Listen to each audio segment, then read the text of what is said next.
So let's get the obvious out of the way. The Redmi K50i has been priced shockingly low for the specs that it offers. The nearest rival with an 8100 chip, the Realme GT Neo 3, is at least rupees 11,000 more. But, and this is a big but, the Redmi K50i actually comes with an LCD panel. I know a lot of tech nerds in the audience are going, for fuck's sake. And yes, it's an FFS LCD panel. Sorry, I couldn't resist that one. So with that disclaimer out of the way, let's jump right into the detailed review of the Redmi K50i and compare it against its sibling, the Poco F4. If you don't know me yet, I'm Arshad. You're watching Trakin Tech English. Let's go.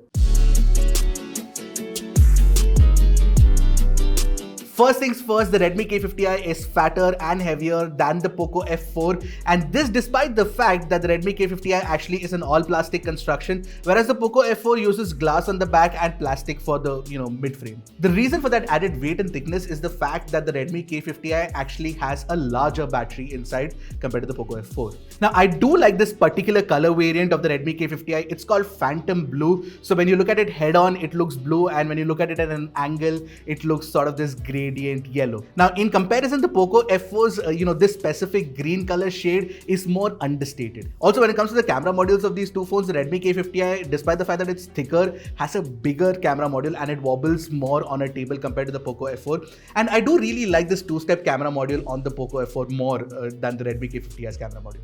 Now, both these phones have flat plastic sides, but the plastic on the back of the Redmi K50i is slightly curved compared to the entirely flat back of the glass panel on the Poco F4. Therefore, the Poco F4 is a more boxy design compared to the Redmi K50i. However, there's an interesting thing that Redmi has done with the Redmi K50i, and that is the fact that the display has a tall aspect ratio of 20.5:9. What this means is that this phone is narrower than the Poco F4, therefore it's easier to hold and use and feels more planted in the hand. However, I still don't mind the width of the Poco F4, especially when you're gaming. I think that you get more screen estate, and I think that's the better way to go about it. This tall display is neither here nor there. It's not 21:9, it's not 20:9, 18:9, or 19.5:9. So 20.5:9 is a little odd. Now, both these phones have a Type-C port at the bottom. You also get a dual nano SIM card tray and proper stereo speaker setup where you have a left and right channel instead of using the earpiece as one of the channels. And of course, you also get that trademark infrared blaster as well. The phones also support IP53 rating, which means that you can take it out in a little bit of rain and it'll sustain that, but you can't really dunk it in water. And apart from that, you get a side-mounted physical fingerprint scanner on the power button, which is extremely fast to unlock. Just touch it and it quickly unlocks on both the phones.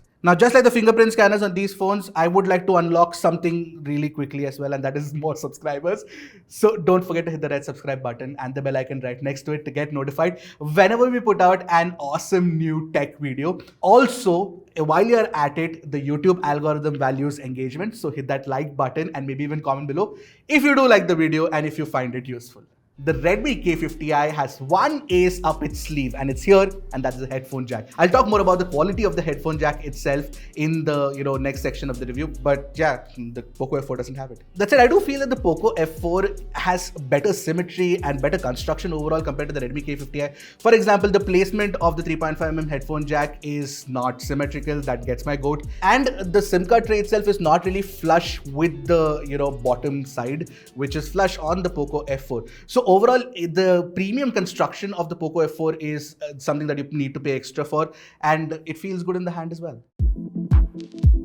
Now, coming to the contentious topic, and like I joked about in the intro, the Redmi K50i has an FFS LCD panel, and of course, it's an LCD panel and not an AMOLED panel like you get on the Poco F4. Therefore, however hard Redmi tries to, market this new technology for LCD, it's still not going to be as good as the AMOLED panel on the Poco F4. The Poco F4's panel is brighter, it's vivid, it's more crisp as well. And what the AMOLED panel on the Poco F4 also enables is an always-on display, which is of course not available on the Redmi K50i. Now, I did test these two displays side by side. Both of these offer Dolby Vision out of the box and HDR10 as well. And I watched HDR content on both YouTube and Netflix. What I noticed on the Poco F4 is it's definitely more vibrant. You've got more gradients. The black levels are deeper than the K50i. But the way the algorithm has tuned the HDR is not that great because the skin tones sometimes look red and they look tad too colorful sometimes as well, especially in HDR content. And one thing that I specifically noticed is that the Poco Poco F4's display doesn't do, highlight control well. Therefore, sometimes the highlights are blown out. But that aside, in regular usage, when you're using it at home, taking it out in the sun, all of that, the Poco F4 definitely has a brighter and richer display. Now coming to the advantages of that specific FFS LCD panel on the Redmi K50i, you get a slightly more vibrant, panel with 100% DCI-P3 color gamut, which I actually saw was better than the, color accuracy of the Poco F4 in daily usage, which is very good. So the color accuracy is better on the Redmi K50i, and compared to other LCD panels, you get wider viewing angles as well and better power efficiency too, which I will talk about more in the battery section of the review. Now to compensate for the lack of the AMOLED panel, Redmi gives you the option of 144Hz refresh rate with a 7-stage adaptive refresh rate, which means that it switches between different refresh rates depending on the content that's playing on your display at the moment. Now in comparison, the Poco F4 has a 120Hz refresh rate panel. In regular usage, you can't really tell the difference because of the powerful hardware and the way the software is tuned on both the phones. 120Hz versus 144Hz, it's not too much of a difference, but technically 144Hz is better, so that's something that you have to keep in mind. Now also part of the display is the haptic feedback experience. Both of these have an X-axis motor and both are extremely light. You don't get the kind of thick and crisp feedback that you expect from good phones. I think that Realme phones do it better in this price range. Now rounding off that multimedia experience is the audio performance, and when it comes to the stereo speakers, the Poco F4's stereo speakers sound slightly more refined despite the fact that both of these offer Dolby Atmos out of the box. In fact, why don't you take a listen to it for yourself and let me know what you think.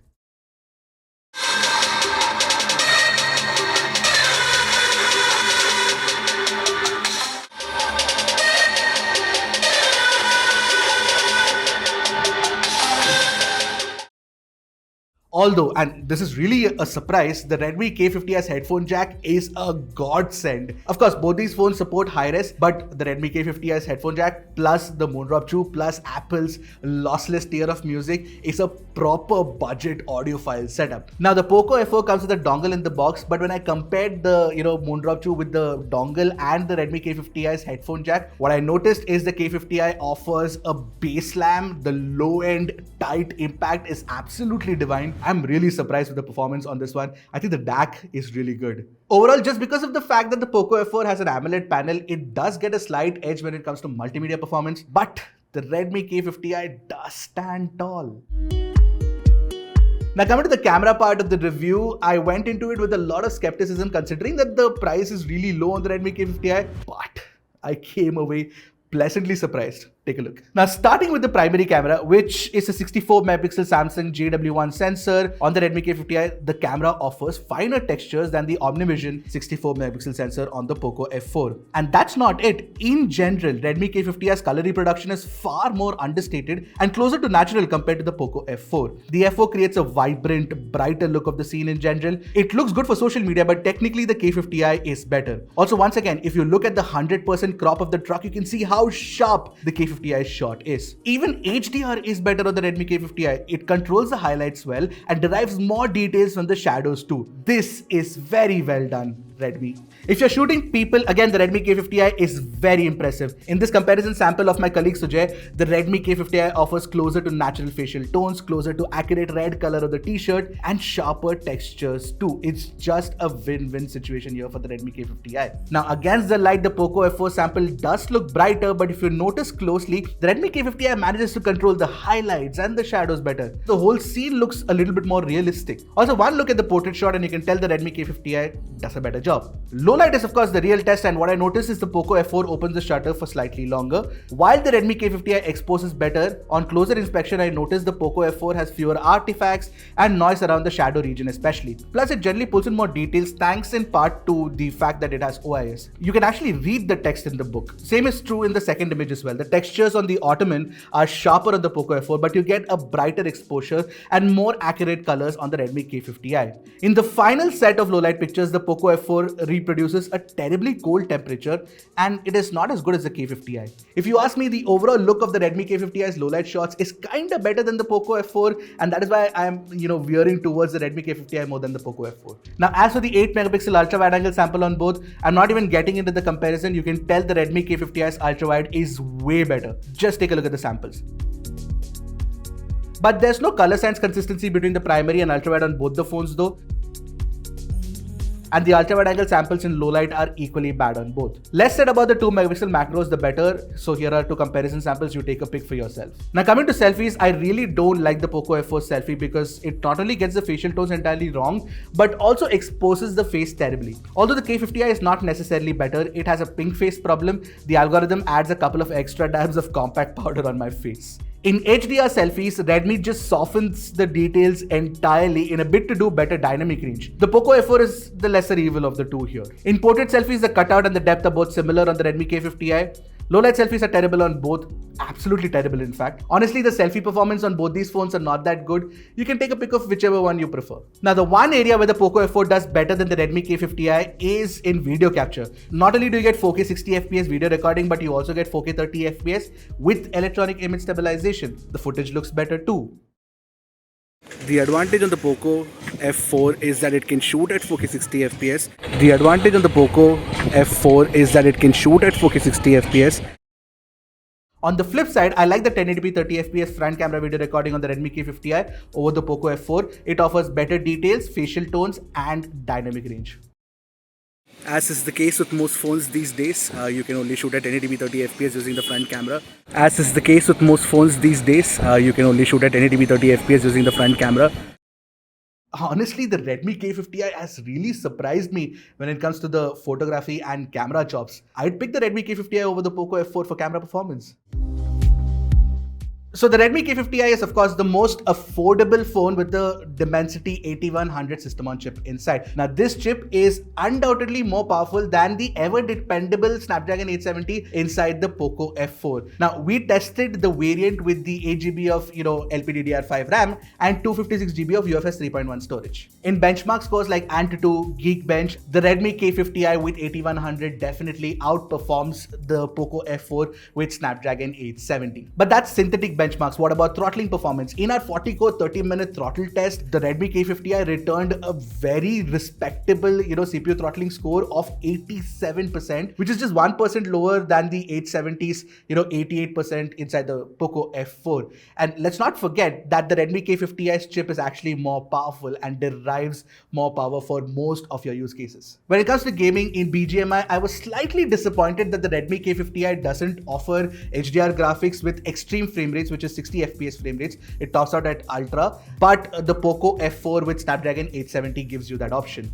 On the flip side though, the Poco F4 cannot do smooth with 90 FPS, which the Redmi K50i can. Plus the thermal performance of the Redmi K50i is really good, unlike what we saw with the Redmi Note 11T Pro, which is launched in China. The 8100 has been improved, and of course it even with gaming it doesn't throttle too much after regular sessions of BGMI or Apex Legend or Call of Duty Mobile, whatever game you like to play. And in fact both the phones are equally good. The Dimensity 8100 is definitely a fantastic chip, so much so that sometimes it even competes with the 888. And if you want proof, take a look at a video that we made earlier this year. You should definitely go check that out for all the detailed performance testing that we've done on the 8100. So if you're a regular user, it doesn't matter if it's 870 or 8100, but if you're a gamer, I think that the Redmi K50i would be the better pick of the two. Now both the phones, when it comes to network performance, are very good. The call quality was really good, plus the earpiece performance was good too. You also get 4G carrier aggregation on both these phones. As far as 5G is concerned, the Redmi K50i supports 12 5G bands compared to 10 5G band support on the Poco F4. It's just a couple of bands extra, but what's heartening to see is that Redmi has already worked with Jio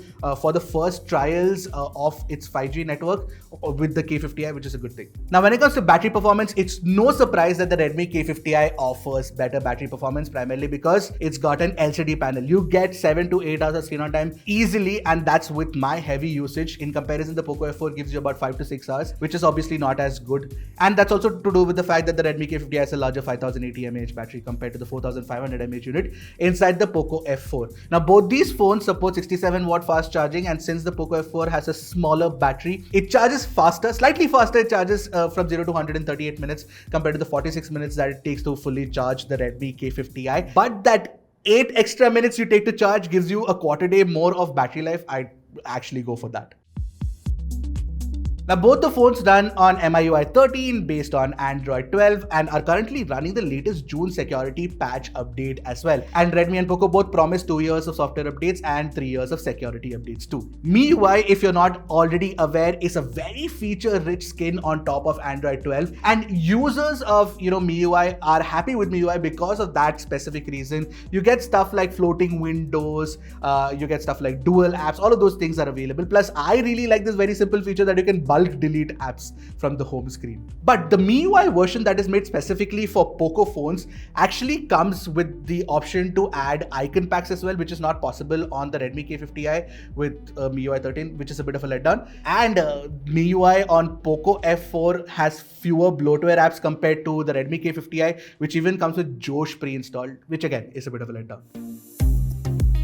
So, if the result of using LCD instead of AMOLED, plastic instead of glass, and a couple of extra, apps, third-party installs means that you get better performance, better battery life, better set of cameras, and a headphone jack, you get where I'm going with this, right? Yes, the Redmi K50i makes the right kind of compromises to offer the best bang for your buck. It's also cheaper than the Poco F4. It's a proper return to form for brand Redmi after a couple of disappointing launches in the start of 2022. The Redmi K50i would be my pick over the Poco F4, and whether you buy the Poco F4 or the Redmi K50i will depend entirely on how much you actually love AMOLED displays. So, which phone do you like and why? Let me know in the comment section below. I hope this detailed review and comparison was useful for you guys. And if you have any more questions, do drop them in the comment section below. Until next time, this is Ershad signing off. Keep tracking and stay safe.